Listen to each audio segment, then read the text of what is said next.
May bago na namang survey tungkol sa senatorial preference sa 2028 election.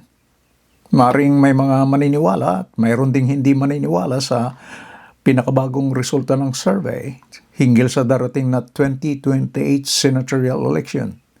6 kasi na incumbent senators o yung mga kasalukuyang senador ang pumasok sa top 14, habang 4 naman ang dating mga senador ang pumasok sa top 14.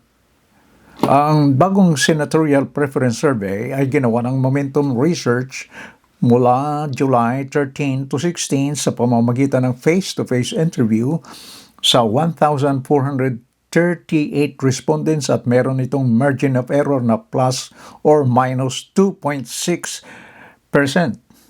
Merong 50 na pangalan ang pinagpilian ng mga respondents, ngunit ibibigay lang natin ito ang top 25. At simulan natin mula 25 papuntang number 1. Narito ang resulta ng nasabing survey.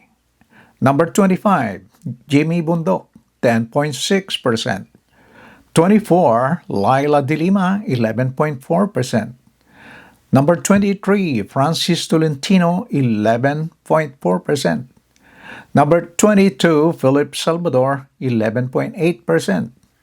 Number 21, Shell Jukno, 12.4%.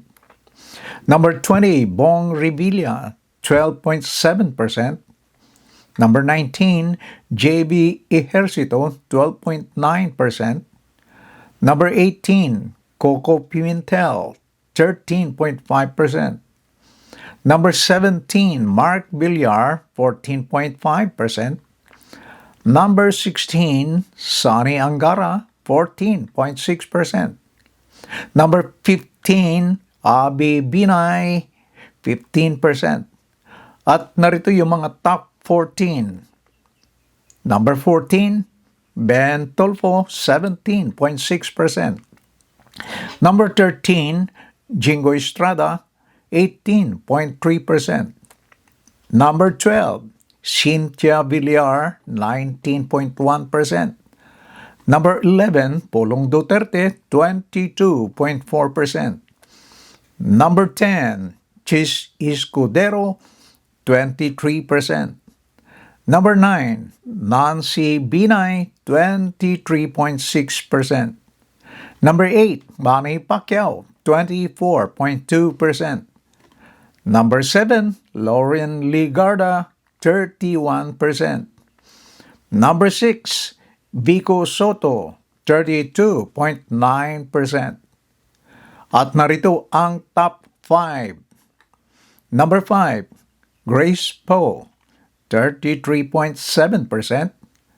Number 4, Basti Duterte, 34.8%. Number 3, Rafi Tulfo, 38.2%. Number 2, Alan Peter Cayetano, 43.4%. At ang number 1, Robin Padilla, 43.9%. Ito yung mga kasalukuyang senador naman na pasok sa top 14. Sina Robin Padilla, Alan Peter Cayetano, Rafi Tulfo, Lauren Ligarda, Chis Escudero, at Jingoy Estrada. Yung mga 4 naman na dating senador na pasok sa top 14 ay sina Grace Poe, Cynthia Villar, Nancy Binay, at Manny Pacquiao. Pero kapansin-pansin na may mga dating senador na hindi pasok sa top 14.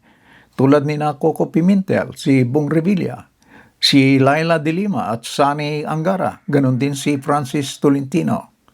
Pero may mga kasalukuyang senador na hindi pasok sa top 14 tulad ni na Mark Villar at JB Ejercito.